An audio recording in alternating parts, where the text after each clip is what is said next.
Every general dreams of an army of universal soldiers who could overcome any obstacle, needing no sleep, feeling no hunger or thirst, and sensing no pain.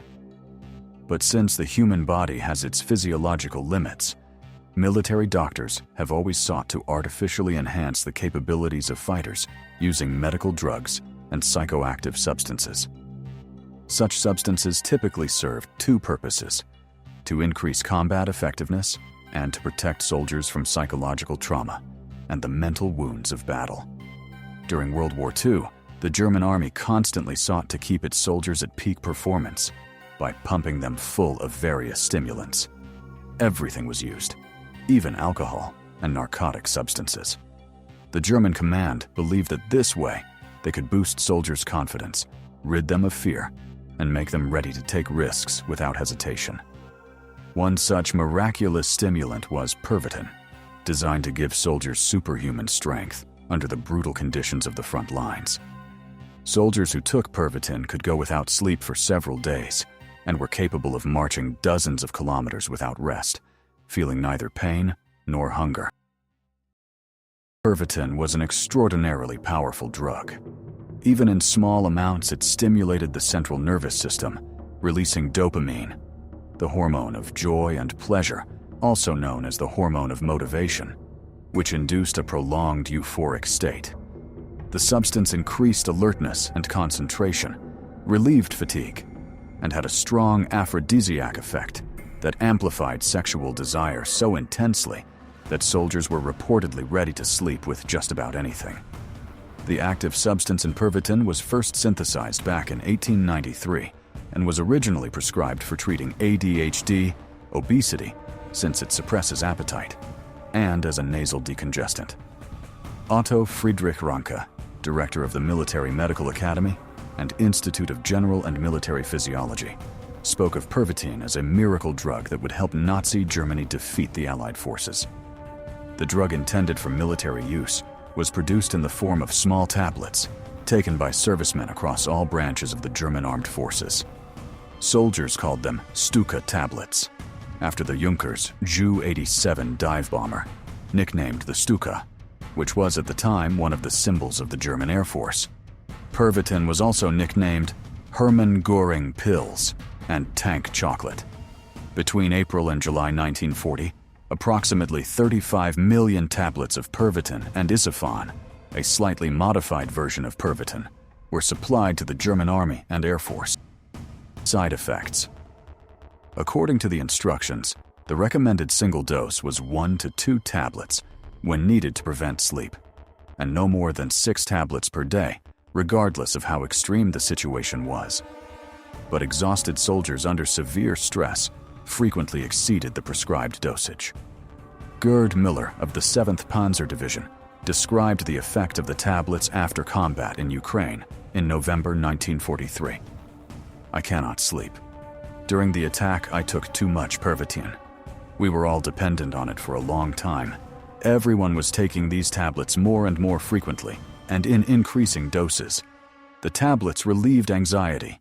I sank into a world of indifference. Nothing seemed dangerous anymore.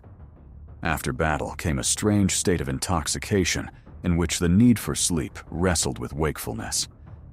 Even Ranke himself, head of the Military Medical Academy and Institute of General and Military Physiology, became addicted to Pervitin. Rumors circulated that under its influence, he could work for 50 hours without feeling tired. So what exactly was Pervitin? It was a synthetic amphetamine derivative. In other words, a narcotic. It suppressed appetite and the need for sleep, improved mood, and enhanced concentration and reaction speed. Soldiers could go without sleep for several days while maintaining their combat effectiveness. Over the years of World War II, no fewer than 20 million Pervitin tablets were consumed by soldiers of the Third Reich. The drug was officially included in the rations of all recruits heading to the front. The bags of German medics were literally packed with the miracle tablets, and they were handed out without hesitation to anyone who complained of pain, fatigue, or moral exhaustion. Like any narcotic, Pervitin caused rapid dependency and produced side effects, weakness, emotional emptiness, depression, inability to concentrate, and muscle pain. But the German command was not particularly troubled by this. As far as they were concerned, the miracle tablets had no drawbacks, and soldiers took them again and again.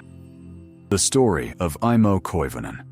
One of the most gripping stories about the powerful effects of this drug occurred within the Finnish army, which at the time was fighting alongside Nazi Germany.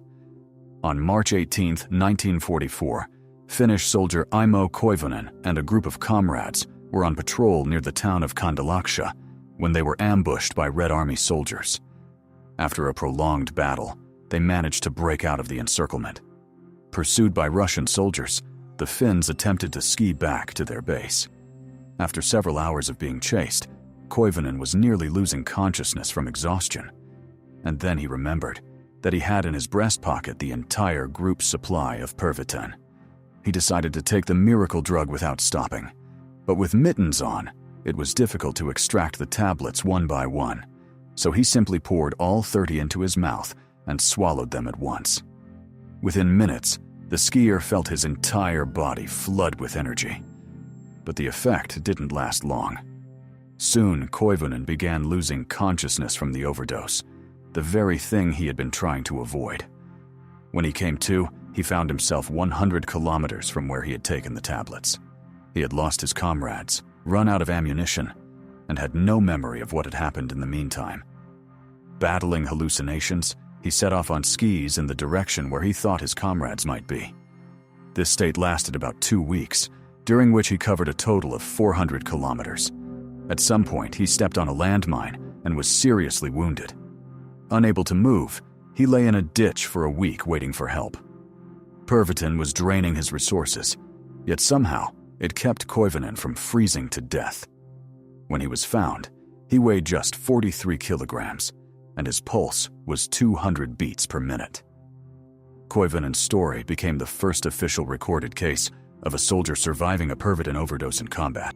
As the war went on, German doctors began to worry about the negative impact of Pervitin on the health and behavior of soldiers. In his book, A Short History of Drugs and War, historian Łukasz Kaminski writes that the day after taking the drug, soldiers were generally in far worse physical condition. Some experienced health problems, such as excessive sweating and movement disorders, and some died. The number of accidents among Luftwaffe pilots also increased significantly.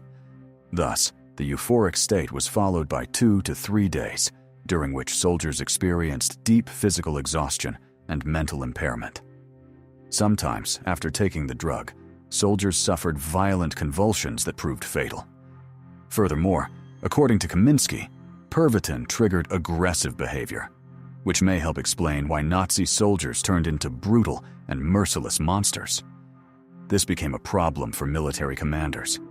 Military officials, recognizing the dangers of Pervitin, attempted to restrict its widespread use. On July 1st, 1941, the drug was classified as a controlled substance, but it seems few people cared. After all, in war, all means are justified, and 10 million tablets were delivered to the troops that same year.